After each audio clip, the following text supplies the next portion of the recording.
Bonsoir à tous, vous êtes sur Lancer Critique et aujourd'hui on va parler de ce qui a changé dans la V2 pour les Iron Jaws. Toutes les figurines à pied ont vu leur coût en points baisser de façon assez drastique, ce qui fait que la bande est à présent plus populeuse qu'elle ne l'était avant. On peut également constater une légère baisse des points de vie pour les leaders, ces derniers étant tout de même particulièrement résistants pour ce type d'unité. On a eu une refonte complète des Gorgunta, donc les unités de cavalerie. Leur prix est plus élevé, mais leurs dégâts sont également plus importants. Les Iron Jaws ont toujours été une bande résistante, mais c'est encore plus vrai à présent, car c'est à présent une des bandes les plus résistantes du jeu pour son prix. Ils ont cependant perdu en mobilité.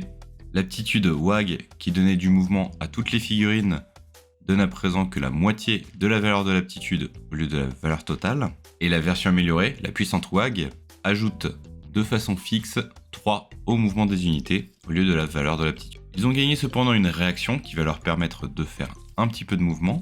En effet, si une figurine adverse finit à 3 pouces d'une de vos figurines, vous pouvez sélectionner une autre de vos figurines à 3 pouces et lui faire un mouvement gratuit vers cette nouvelle figurine adverse. C'est une aptitude qui peut être intéressante, permettant de sacrifier une attaque éventuelle d'une de vos petites unités pour faire attaquer une grosse. Le Hardboy avec bouclier a gagné une nouvelle aptitude sur un double qui lui permet de gagner plus 1 en force et en attaque, mais seulement contre un adversaire qui a plus de 15 points de vie. C'est finalement une aptitude assez peu intéressante, car même avec ce petit bonus de force, le Hardboy avec bouclier peine à faire autant de dégâts que ses compagnons qui n'en ont pas. Dans les unités particulièrement intéressantes depuis la mise à jour, nous avons le Hardboy avec gros qui coupe, qui a un excellent ratio qualité-prix, mais également le Megaboss, qui est devenu très intéressant car son prix a drastiquement baissé comparé aux dégâts qu'il fait. Mais pour moi, le MVP de cette V2 est la brute avec coupe trip.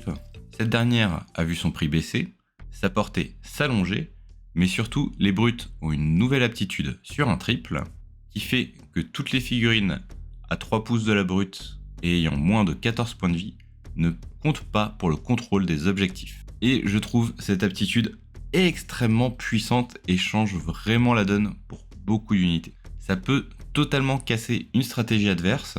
Cela est particulièrement efficace contre les bandes qui disposent de petites unités sacrifiables comme les oiseaux ou les rats géants et qui les utilisent principalement pour aller récupérer des objectifs alors que le gros de la bande est à l'arrière bien au chaud.